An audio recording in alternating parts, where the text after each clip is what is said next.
Welcome back to That Handicapping Show at bloodhorse.com. I'm Tom LaMarra, joined by Claire Novak again. And That Handicapping Show sponsored by racingtoday.com, a new online wagering service, and you can find it at racing2day.com. Well, this week we'll be looking at the Queen Elizabeth II Challenge Cup at Keeneland, 1 1/8 mile grade 1 for 3-year-old fillies on the grass.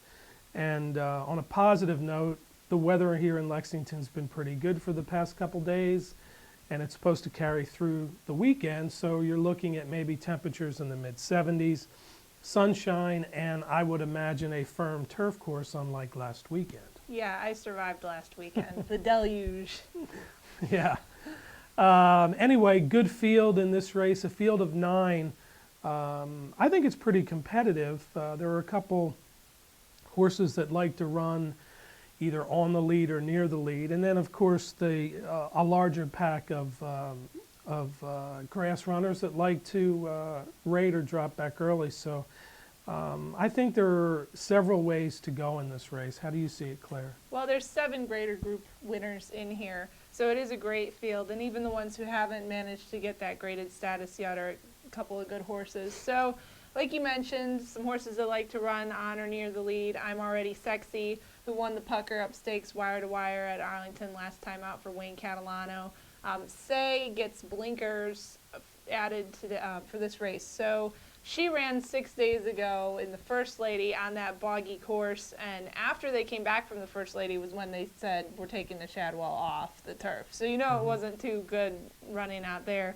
Sriracha is a shipper from California from the Richard Mandela barn who also has been forwardly placed. So I would assume that of all of these, you could see I'm Already Sexy going out to the front there, but potentially those other two being a little bit closer up. I, of course, in this race, 1 1/8 on the grass, you would prefer horses, in, especially a turf race like this, that are closing, I believe. And for me, it's between the Chad Brown filly from Martin Schwartz, Alterite, and 2 Ramsey horses, which at Keeneland, you can't go wrong with a Ramsey, and Kitten's on the turf. So my question with Alterite is whether she's the real deal or whether she just, you come over here and you break your U.S. maiden. She made her debut here by winning the Garden City, which is a grade 1.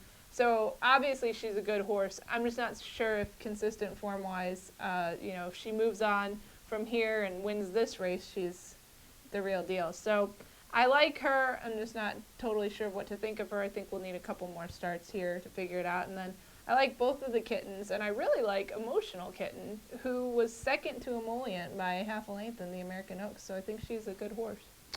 Yeah, she does have some early foot. She can stay close too, so she could be in a pretty good striking position should the leaders falter in the lane.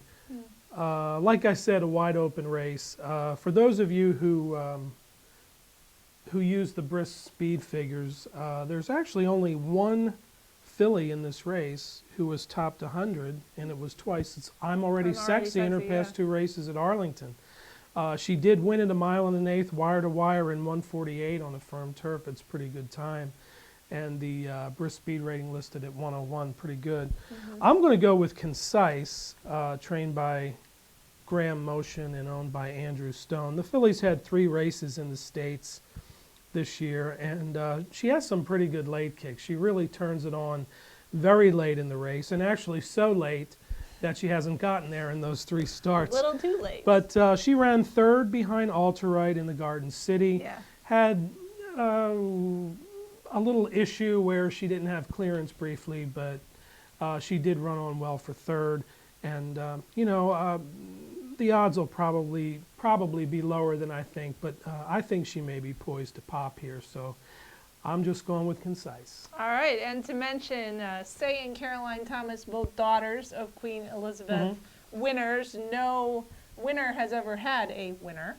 So we'll see if those two can make some history in the, I believe, 30th edition. And the connections of Say, by the way, they did this last year with Together who ran second in the First Lady, then came back a week later and actually won the QE2. So Should be a great race at Keeneland. And again, we thank our sponsor, racingtoday.com, and we also thank brisnet.com for the PPs. For Claire, I'm Tom. We'll see you next week on That Handicapping Show.